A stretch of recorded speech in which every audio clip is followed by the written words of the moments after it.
The second bowl of wrath was poured out on the sea. Yesterday we saw that the first bowl on the earth seems to indicate the 18th century French Revolution.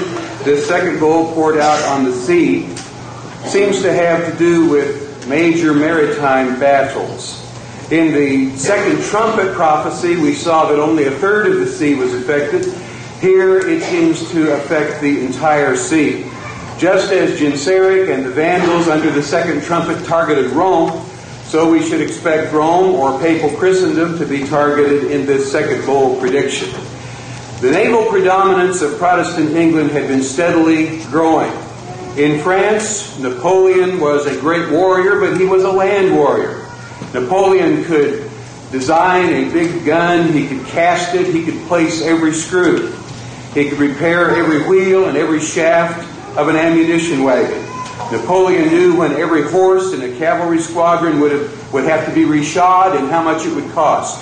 He knew exactly how many loaves of bread a field bakery could turn out in a day, and this far-reaching knowledge was one of the secrets of Napoleon's predominance. But in naval matters, Napoleon was an amateur, not an expert. Napoleon got seasick when he was out on the water, and this led him to blunders that were unique in his career. An American inventor by the name of Robert Fulton came to Paris and offered the French two new inventions. One was a ship propelled by steam instead of by wind. The other was a submarine boat that could sink ships with torpedoes. Napoleon said that Robert Fulton was a charlatan. Why? Because Fulton was dealing with naval matters. If Fulton had brought Napoleon a machine gun and a field telegraph, Napoleon would have paid him well. But Napoleon failed to conquer England because this was the one area in which he was neither competent nor confident. If only he could have gotten to that English island by land. It is an island, and I don't know how much we over here think of it that way, but I think it's thought of that way in that area. Churchill said, "We will defend our island no matter what the cost may be." This is the way they thought of it, and that was a very important thing. The Roman Catholic maritime powers of France, Spain, Portugal, and Holland fought against Protestant England, and they were defeated. Every living soul in the sea died. They were annihilated in their character as European colonies. These wars that arose out of the French Revolution started in 1793 and lasted for more than 2 decades until 1815. The maritime power of England had long been separated from the papacy. England used to be the 10th part of the great city, as we saw back in chapter 11. Just a few dates to help us solidify this in our minds. In 1793, the greater part of the French fleet at Toulon was destroyed by Lord Hood. In 1794, the victory over the French by Lord Howe off of Ushant, which was a French island in the southwestern end of the English Channel. Also the taking of Corsica and nearly all of the smaller Spanish and French West Indian islands. In 1795, the defeat of the French fleet of L'Orient, which was the flagship. Admiral Epistron's taking of the Cape of Good Hope in this year as well. In 1797, the victory of the Spanish fleet, victory over the Spanish fleet off of Cape St. Vincent and over the Dutch off of Camperdown, which is off of Sydney, Australia. In 1798, Lord Nelson's victory of the Nile, where the flagship L'Orient was destroyed. In 1801, Lord Nelson's victory at Copenhagen, and in 1805, Nelson's annihilation of the French fleet at Trafalgar, which is off the coast of Spain. Lord Nelson was mortally wounded during this battle and died 3 hours later, but he became a great British hero at Trafalgar Square in central London. Now there is a very prominent statue of Lord Nelson, which undoubtedly some of you have seen. And we're talking about the things that happened on the water and on the ships. Eventually Napoleon was taken by an English ship to the little island of St. Helena in the Atlantic, where he lived in exile for the remainder of his life. He apparently was slowly poisoned through his wine by one of the men who was with him there. We didn't know that until fairly recently. By examining hair samples from his corpse just a few years ago, this was determined. How do you take a man who had been this vigorous and this gifted and suddenly he's in exile and he dies 6 years later in his early 50s. How does that happen? Apparently he was poisoned. In this naval war from 1793 to 1815, there were destroyed nearly 200 ships of the line, between 300 and 400 frigates, and almost an incalculable number of smaller vessels of war and ships of commerce. By this means, the world power of the papacy was tremendously weakened. This total destruction of the French marine and commercial power is even more remarkable because Napoleon knew how important it was, but he seemed to be impotent to do anything about it. He was all-powerful on land where he had to fulfill prophecy, but impotent in what the Lord's prophecy denied him. This war resulted in the loss to Papal France of the colonies in the West Indies and in South America. With Santo Domingo as an example, it's now Haiti. France had commerce which required 1,600 ships and 27,000 sailors just in that one place. All of this trade was lost to Papal France. Great Britain went into these revolutionary wars a dwarf and came out of them a giant. We go to the third bowl, which is poured out on the rivers and springs of water, and they became blood. This probably points to the Danube, the Rhine, and the Po rivers, and the hundreds of tributaries that flowed into them, and the surrounding territories involved with these rivers. The contrast to the maritime, in contrast to the maritime warfare of the second bowl, this suggests warfare on land near these rivers.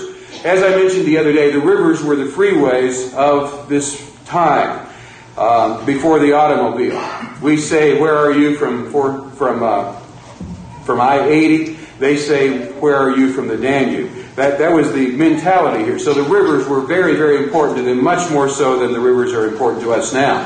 These wars came about as a consequence of the French Revolution. Napoleon saw himself as the orderer of the chaos left behind by the Revolution. He took power in France, and using that as a base, he tried to consolidate a United States of Europe. Instead of the so-called legitimate monarchies of the divine rights of kings, passing down their prerogatives hereditarily, Napoleon wanted talent to be supreme. That was true of Napoleon except where his own personal family was concerned. Napoleon gave every high office to his brothers, and his great goal was to produce an heir who could rule after him. It is said that Napoleon had no God but ambition. Napoleon was just as comfortable using the Pope as abusing the Pope. Napoleon could be a Muslim just as easily as a Catholic if and when that would help, as it did down in Egypt. It's really amazing how little change there was from the Bourbons to Napoleon and then back to the Bourbons again. Absolute power all the way through. It was in the invasion of Italy that Napoleon began his career of victories and first became famous. He launched his first Italian campaign in 1796 in the alpine areas of northern Italy, Piedmont and Lombardy. There's Piedmont. This is a Wikipedia map, and you can see Italy sticking down there into the sea. The area in red is the Piedmont. The area in red here is Lombardy. It was in this general area, this very region, where the persecutions against the Waldenses and the Albigensians had been carried out. Northern Italy is crowded with rivers rushing down from the Alps. And that's why this is talking about rivers. There's so many rivers there. This is the very region where the persecutions against the Christians had taken place. In the times of the papal persecution, these river valleys have been made to flow with the blood of the saints. "Vengeance is mine, I will repay, saith the Lord. As the bird meets her mate, so justice meets the wrongdoer." God often defers judgments to a later generation. It seemed to be a righteous retribution that these desolations of wars, these conflagrations, and these scenes of carnage should occur in that very land, and that it was now reddened again with the blood of men slain in battle for murders previously committed against the saints. Under the fifth seal, back in chapter 6, the altar was the covering tomb of the martyrs, sacrificed in the cause of Christ.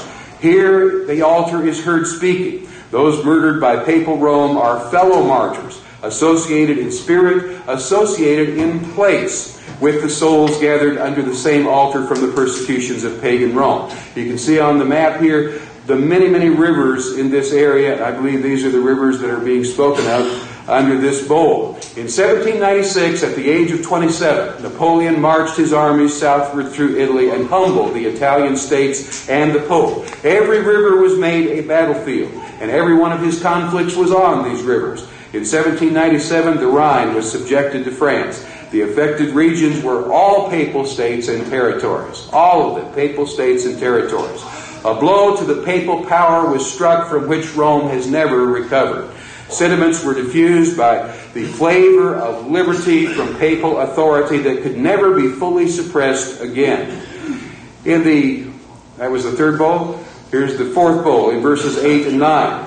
This bowl was poured out upon the sun. The sun is the highest level of temporal authority. And there's going to be an intensification of the power of that sun and the eventually demise of that sun. The sun, the highest level of temporal authority. In 1799, the French Directory was overturned by a coup d'etat, and a government was established with Napoleon as first consul. The other two consuls did not have a right to veto anything that Napoleon wanted to do by their vote, so there was no restraint on him at this point. The power of the people was totally abrogated by a government which swept away every remnant of freedom. Napoleon lived in the Tuileries Palace. He engaged in the etiquette and splendors of a royal court. He suppressed the freedom of the press. He established a secret police, and suddenly there was a despotic government under this very gifted man. From the time of Charlemagne, for 1,000 years, power had been invested in the emperor of the Holy Roman Empire. Charlemagne had been crowned by the Pope on December 25th, 800 AD. And every Holy Roman emperor since that time had gone to Rome and been crowned by the Pope. But rather than going to Rome for his coronation as emperor, as Charlemagne had done and as all the emperors of the West had done since Charlemagne's day, Napoleon summoned an old sick Pope, Pius VII, to make the journey of 1,000 miles to Paris to crown Napoleon as emperor of the French. A pope had never been summoned this way in the history of the papacy. Napoleon met the Pope at the gate of Paris. Napoleon neither kneeled to receive a blessing, nor did he kiss the Pope's hand. And at Notre Dame Cathedral, on December 2nd, 1804, at the coronation ceremony, the museum director had produced a colorful imitation of Charlemagne's scepter. There was a lot of antiquity that was brought to bear in the symbolism of the occasion. Napoleon was robed in an antique imperial mantle. They were surrounded by cardinals, and the Pope was seated, waiting to do this crowning of the emperor, as had been done for 1,000 years. When the appointed instant had come, at the moment of the crowning, everyone was expecting Napoleon, who had never bowed the knee to anyone, to go and kneel before the so-called Holy Father. And when the Pope said, "Receive the imperial crown," Napoleon unexpectedly turned. He snatched the crown from the hands of the Pope, turned his back on the Pope and the altar, and in the sight of all France, Napoleon crowned himself. In this symbolic hour, Napoleon reduced to mockery the legitimate formalities that he was affecting to copy. The crowd gasped because the symbolism was clear to all. Napoleon has made a laughingstock of the Pope. Napoleon is saying, in essence, the Pope's not what he used to be. I have the Pope here to make the point that I don't need the Pope to make me emperor. Napoleon was instrumental in ending the German Confederation known as the Holy Roman Empire, starting in 1806 with the limitation of the authority of the Emperor Francis to his hereditary province of Austria. It wasn't long after that before the Holy Roman Empire was declared to not exist anymore. Within 2 years, most of the other once independent sovereignties of Western Europe were revolutionized, and their light was eclipsed in the political heaven. Napoleon was a kingmaker, and he loved his family. He made his brother Jerome the King of Westphalia, which is a region in Germany. He made his brother Louis the King of Holland. He made his brother Joseph the King of Spain and Portugal. He made his general Murat the King of Naples. He subverted old dynasties and created new ones. And Napoleon had big plans for the New World. People like Napoleon, they don't stop until they are stopped. They're like Hitler. He wasn't going to be stopped until he was stopped. Napoleon had already told his siblings which portions of the New World that he planned for various ones of them to rule. Remember, Napoleon once owned this land that we're sitting on right now. He had control of all of this. This belonged to France, which meant it belonged to Napoleon personally, as he understood the situation. Des Moines is a French name, coming from the Des Moines River. Now, when Napoleon could see that he was going to lose this land, he sold it to Jefferson at a reduced price on the theory that getting something is better than losing it for nothing. So it became the Louisiana Purchase. But at one time, he had big plans for where we are right now. Napoleon used artillery to an extent beyond all former examples. The extreme carnage of the Napoleonic Wars included entire villages destroyed by burning. The destruction and distress which marked the countries through which the French army went were just almost indescribable.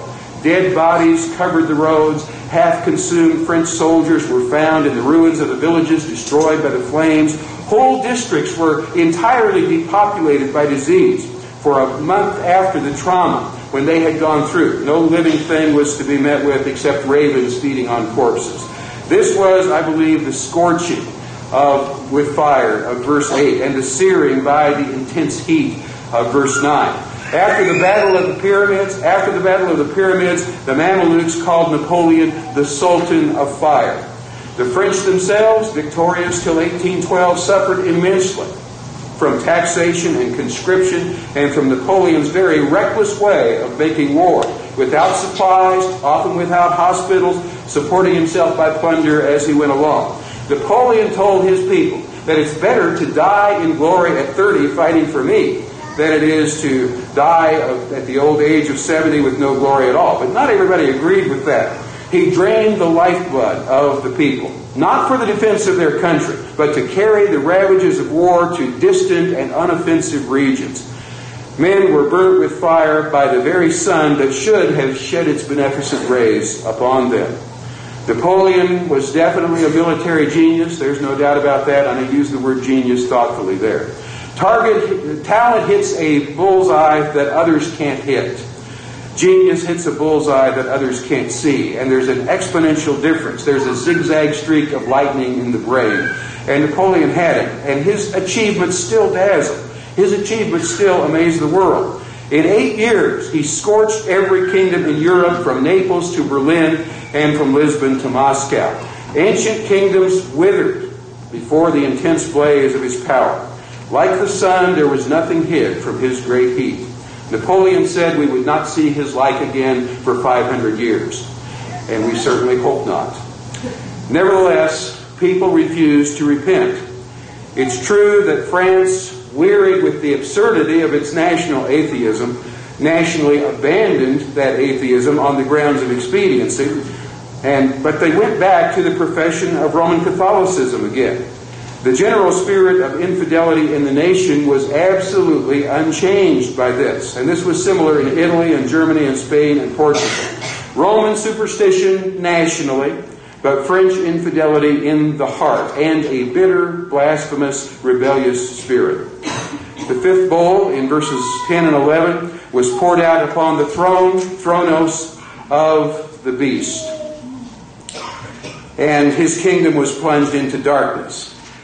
This must be subsequent to chapter 13, verse 2, where the dragon gives his throne to the beast. The throne of the beast is Rome.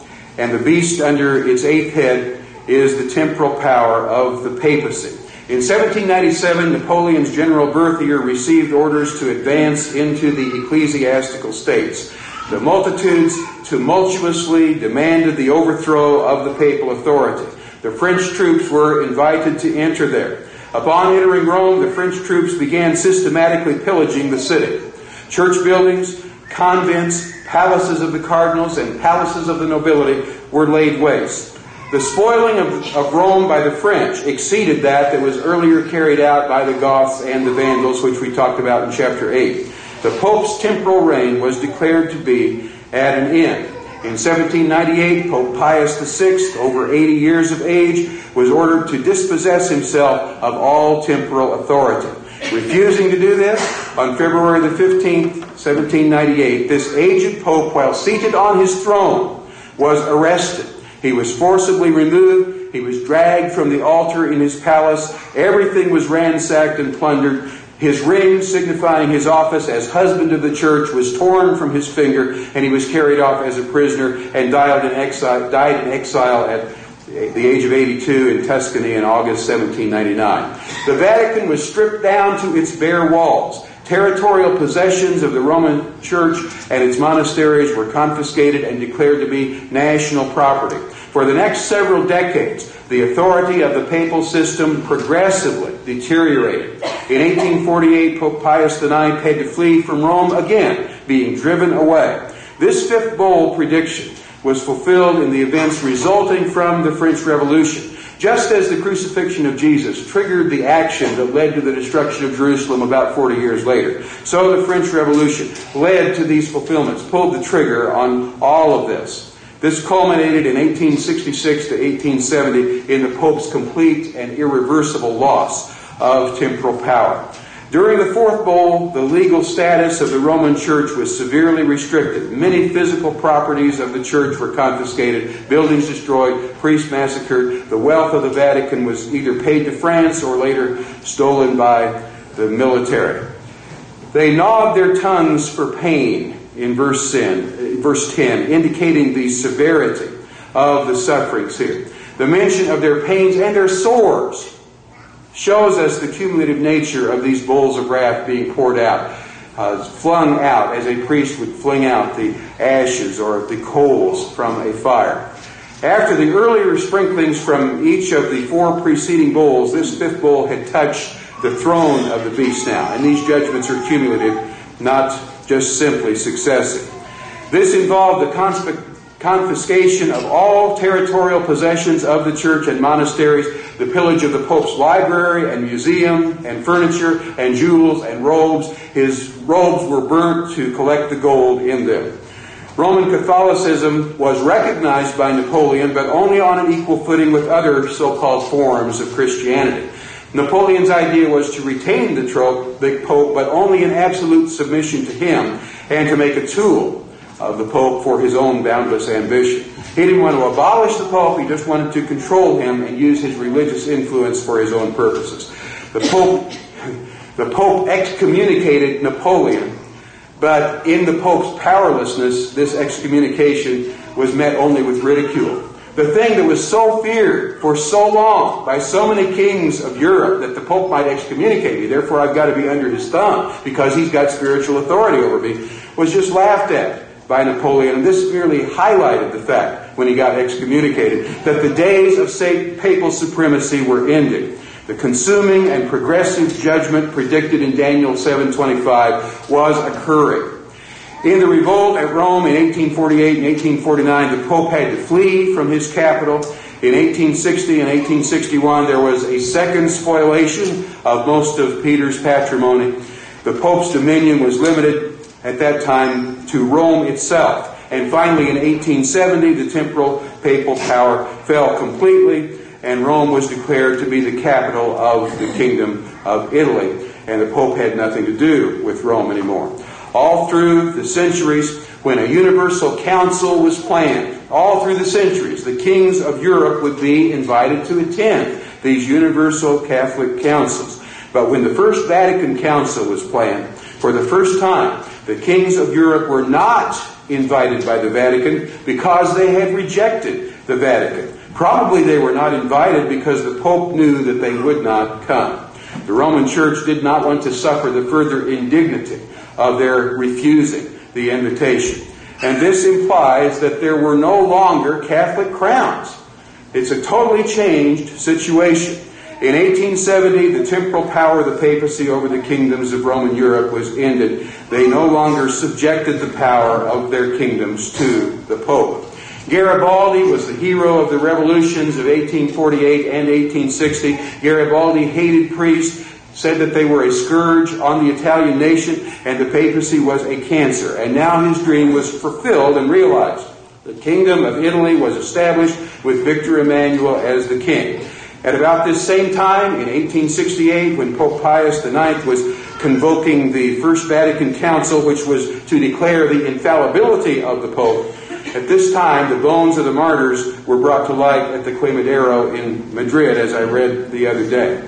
The words of the little horn, though, were greater than ever at this time, greater than they ever had been before. In 1854, the proclamation was made of the Immaculate Conception of Mary. This was a decree that was made. You are all now to believe this if you're in the Mother Church. The idea that Mary was conceived and born untainted by original sin. The Pope Pius IX wanted to be infallible all the time, but he had to settle for being infallible when he spoke ex cathedra in matters of faith and morals, spoke from the chair. They blasphemed the God of heaven, and this completed the doctrinal development that had been progressing for centuries toward the infallibility of the Pope. But he finally got that put in.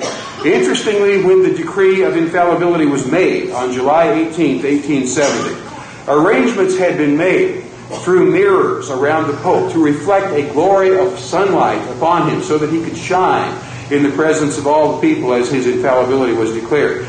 By means of mirrors at noon, this was going to be done, but the sun didn't shine that day. Instead, a violent storm broke out over Rome, the sky was darkened, and the voices of the council were lost in the rolling thunder.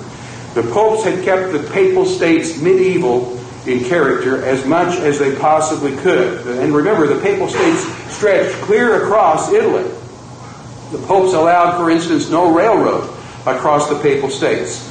And this meant if you were a farmer in southern Italy and you wanted to sell your produce up north where you could get a better price, you'd have to put it on a railroad where you live, ship it up to the edge of the papal states, and then take it off the railroad, put it on ox carts to be hauled across the papal states, and then put it on another railroad to wherever it was going.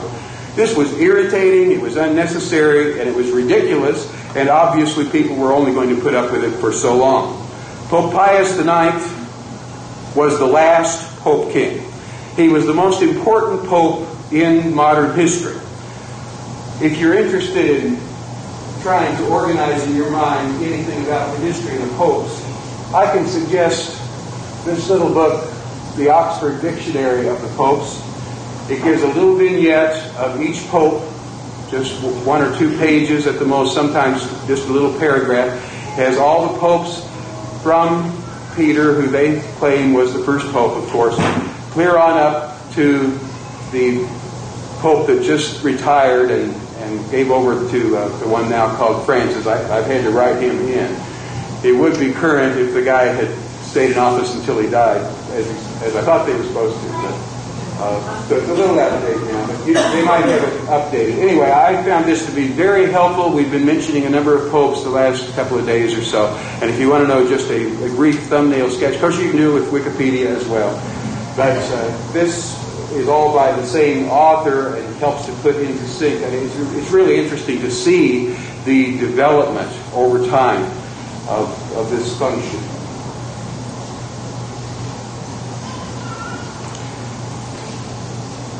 This Pope Pius IX was a very religious man. He was Pope longer than anybody else has ever been Pope, for 32 years.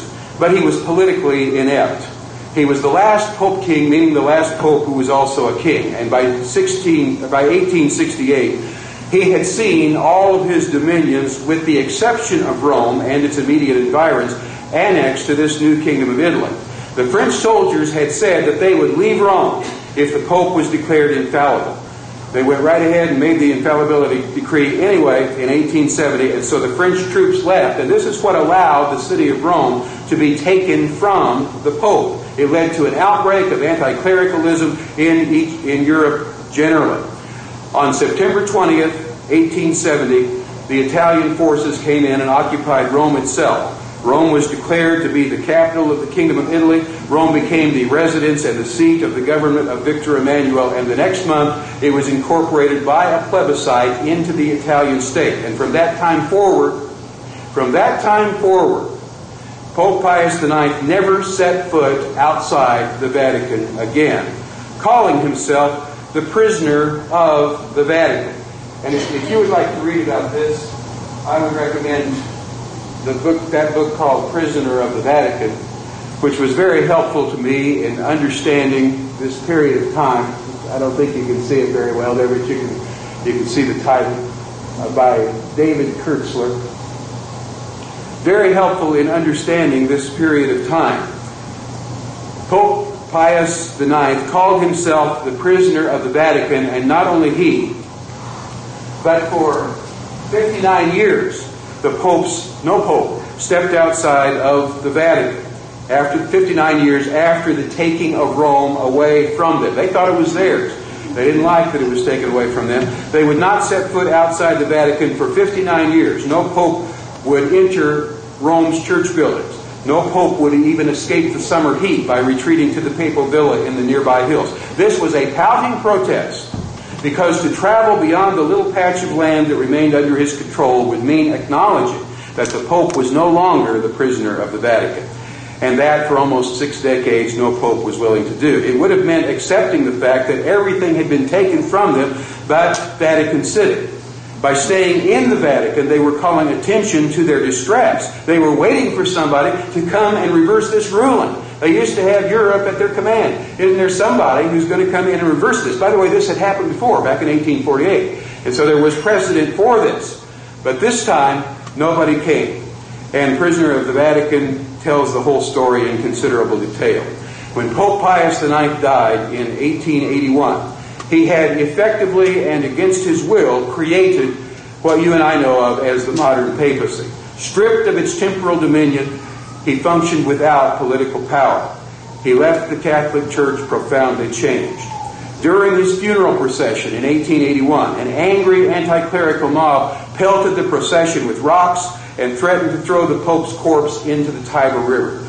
It's sometimes said that modern Italy was founded over the dead body of Pope Pius IX. The greatest foe to the creation of modern Italy was the Pope. And when the Pope appears in public today, he still carries the staff representing his temporal authority, the same as he carries the cross representing his spiritual authority. He didn't give it up. It was taken from him. And Vatican City today, I think literally and formally known as Vatican City State, is the smallest internationally recognized independent state in the world. This is true both by area and by population. It is 110 acres, population 840. Farming people know what 110 acres is. Some of the rest of us may not. 1 square mile is 640 acres. 1 square half mile is 160 acres. So this is less, considerably less, 50 acres less than 1 square half mile. Ginger was telling me that on a normal average day when we're not around, she's at work, she'll go out on her lunch hour and run, I think she said about 3.5 miles a day during her lunch hour. By doing that, she could run around this country, the Pope's country. She could run around it, I think, more than twice, just in the few minutes that she runs. This is a country that you could walk across in just a few moments. 110 acres. It's a tiny little country. From all that he ruled, the Pope today is politically reduced to being the absolute monarch of a 110-acre country. Some of you probably own more land than the Pope does. Vatican City is an irregularly shaped country, but of 840 people live there. It's the approximate population of lots of little tiny towns in Iowa. No passport is needed to enter it. I haven't been there, but I'm told that a line painted on the asphalt marks the boundary between Rome and Vatican City State. The temporal dominion of papal Rome has been consumed. The spiritual power of the papacy remains and will remain to the end. 2 Thessalonians chapter 2, be destroyed with the brightness of the coming of the Lord. Verses 12 through 16 tell us about the sixth bowl, which resulted in the drying up of the Euphrates River. Just as a river flooding represents a conquering power from the vicinity of that river, just as the flooding indicates the overflowing of that power into other places, so the drying up of a river represents the fall of that power. We see this in Isaiah, we see it in Jeremiah. We're way past being able to turn back to the Old Testament for this information. But the Euphrates River was a major international boundary between the Middle East and the Near East, though the definition of both of those terms are really kind of fuzzy. But it was a major international boundary. Was there a 19th century empire that suffered this kind of a loss of power or a fall at this time? Obviously, we're talking about the Ottoman Turkish Empire. It can't be anything else. The same Turkish power that was described under the sixth trumpet as burgeoning and taking over, as loosed from the Euphrates, is intended here in the drying up. Just as the Assyrian power in the Old Testament was providentially used to desolate Judah, so the Turkish power had been used to overflow against Greek Christendom. Here we're told that this symbolic river flood was to be dried up as the next great event after the outpouring of the fifth vial on the seat of the beast, that is, on Rome. The drying up of the Turkish power was a gradual process throughout the 19th century until its power in the Middle East was ultimately broken. After losing World War I, it was reduced to the boundaries of the present country that we know today as Turkey, obviously named after the Turks. Internal revolt against the Sultan in the Greek insurrection in 1820 is what precipitated all of this. That at length led to the Battle of Navarino in October 1827, in which Turkish and Egyptian fleets were defeated by Greek and British and French and Russian forces. The Turkish fleet was destroyed at that time, and then after that, things went downhill fast. From 1820 to 1897, Turkey lost Greece, Serbia, Moldavia, Wallachia, Morocco, Algeria, Egypt, Bosnia, Herzegovina, Bulgaria, and Crete. These all emerged as islands from the subsiding flood, as so-called Christian principalities or provinces. And the professedly Christian population in them became dominant in those areas. So the drying up continued on through this time. Long story short, on December 11th, 1917, the British General Allenby, with the help of the Bedouins, conquered Palestine and Damascus. This specific day, was the day that he made his formal entry into Jerusalem as the conqueror of it. Allenby marched into Jerusalem celebrating the British conquest of the Ottoman Turks. Britain and France came to control the Middle East, which was subsequently partitioned pretty much as we know it right now. So the predicted drying up was fulfilled. The elimination of the Turkish Empire served to prepare the way for the kings of the East, in verse 12. Several countries and kingdoms were established in the League of Nations partition of the Ottoman territories and the subsequent dissolution of the British Empire in the Middle East. Countries like Israel, Jordan, Syria, Iraq, Iran, Saudi Arabia, Egypt. Maybe these are the kings of the East when, as I said on day one, this prophecy is encrypted in such a way that when we look at unfulfilled portions of it, we see only vague sketches. Once it's fulfilled, it becomes a lot clearer. And when we're looking at a time less than a century ago, we're looking at a time almost within the lifetime of some of the people who are here. And if Audrey's here, it would be during her lifetime that some of these things that we're talking about. We don't yet have the clarity that the passing of time later provides. The three unclean spirits, like frogs that are mentioned here, all come from the same source, but each has a specific province. The unholy trinity of the dragon, the beast, and the false prophet are the leading satanic characters from the little scroll. The unclean spirit's identification here of being like frogs may indicate their loquacious nature.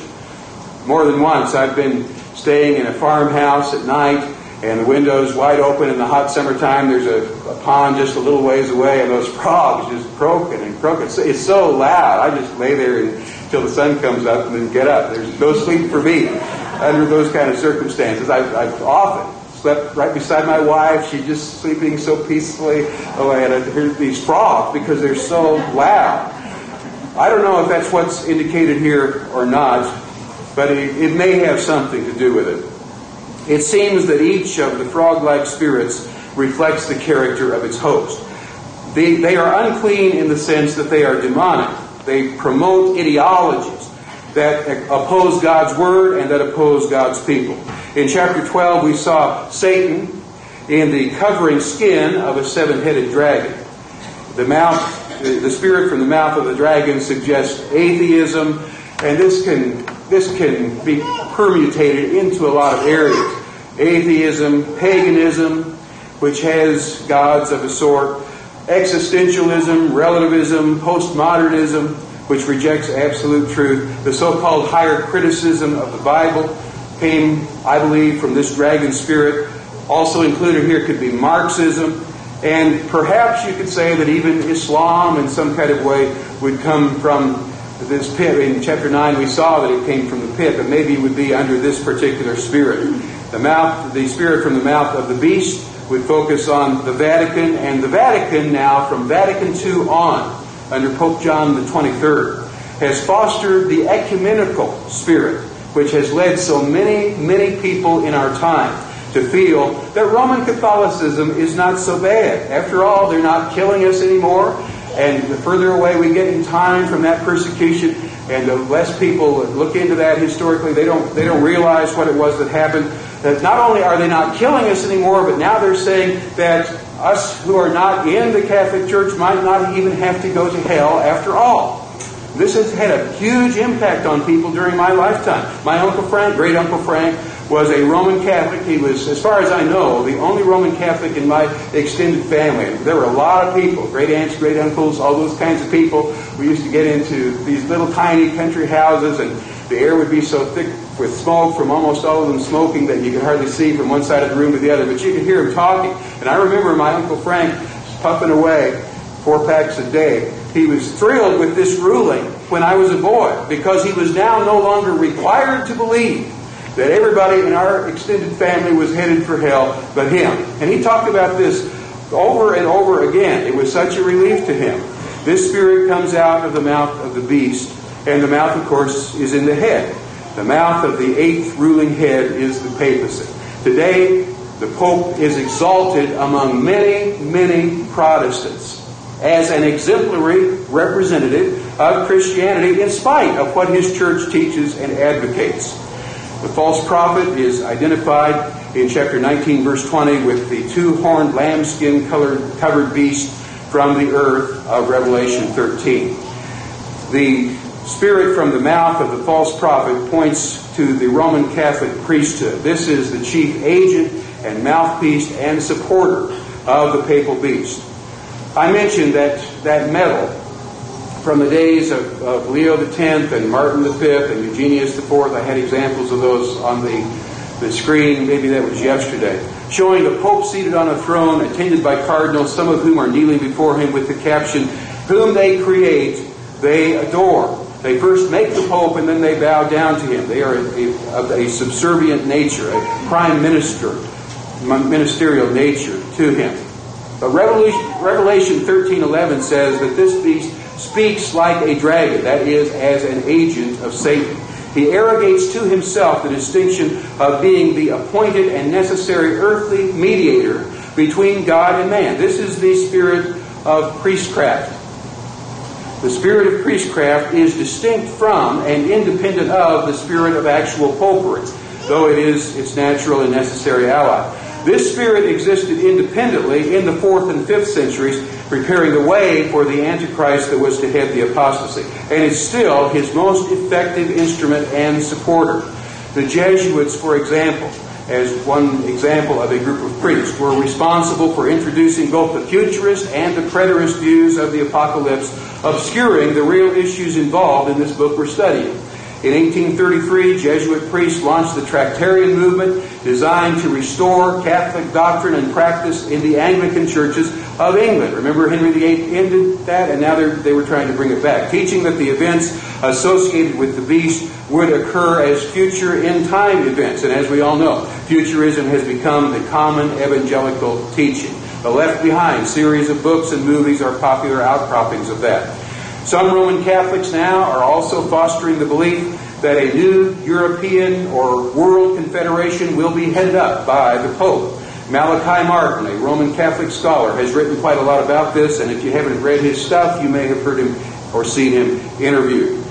The Jesuit-originated preterist interpretation, which identifies the beast with an ancient Roman emperor, has become attractive to many students of Revelation, largely in consequence of these Jesuit movements.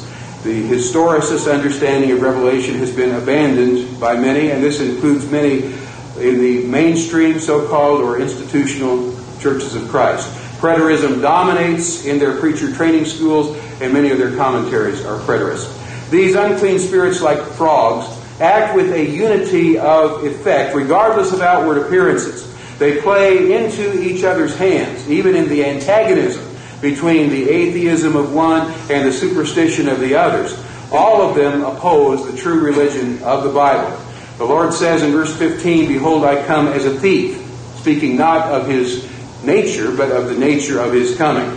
In the Old Testament, the watcher would see that the priests and Levites were awake when they were supposed to be. And that's the idea here. Watch. Behold, I come as a thief. The part about the field of Megiddo is an interesting thing. This is a battlefield 60 miles north of Jerusalem. It was a natural place for warfare, as warfare was at one time conducted. This was the site of Barak's victory over the Canaanites. It was the site of Gideon's victory over the Midianites. Josiah was killed up there. Napoleon called the field of Megiddo the greatest battlefield he had ever seen. Every major world power in ancient times fought at least one decisive battle here. Alexander the Great, the war between Syria and Egypt, and Rome herself fought here. So that the field of Megiddo became a symbol. Just like Waterloo is a symbol. When somebody says, well, you're going to meet your Waterloo, we know what they're talking about. Napoleon met his Waterloo at Waterloo, and that's how it became a symbol. So Megiddo has become a symbol. It's not that there's going to be an actual warfare there. Somebody said, and I believe this to be true, that if today's soldiers and their equipment were put on the field of Megiddo, they would have to be piled 24 miles high. I don't doubt that that's true. This world is armed to the teeth. This is a symbol of the conflict between truth and error. Finally, we come to the seventh goal in verses 17 through 21. We have arrived at the last element of the last of the three major structural symbols of the book of Revelation. It's punctuated with a loud voice from God, from the throne, saying, "It is done. It is done." One can hardly imagine the amazing patience of God, but the end of His patience most certainly does and will come. Here we have an earthquake symbolizing the overthrow of political authority. This is the culminating event in a series of divine judgments. It's the message that the seven churches of Asia were wanting to hear when the revelation was given. That Rome and his little horn, introduced in Daniel 7, are going to fall and Christ is going to be the victor. Further explanation of this theme consumes the remainder of the book of Revelation. This final bowl, interestingly, is poured out on the air. We haven't had anything quite like this before. There's an earthquake unlike any that has ever occurred. The description in chapter 18 indicates the use of the great city, the use of the term great city over and over again there, it seems to indicate that this is an empire that we're talking about. Chapter 17, verse 18, the harlot is the great city that rules over the kings of the earth. Chapter 14, verse 18, the wine cup is filled by Babylon, who made the nations drink. To drink the cup is an ancient idiomatic expression meaning to experience an awful destiny or judgment. If you drain the cup to its dregs, you get the full impact, the full brunt of this judgment. So we have hyperbolic or exaggerated imagery here. All kinds of things that are mentioned. And I'm going to have to grudgingly allow you a 10-minute break at this point. Please come back.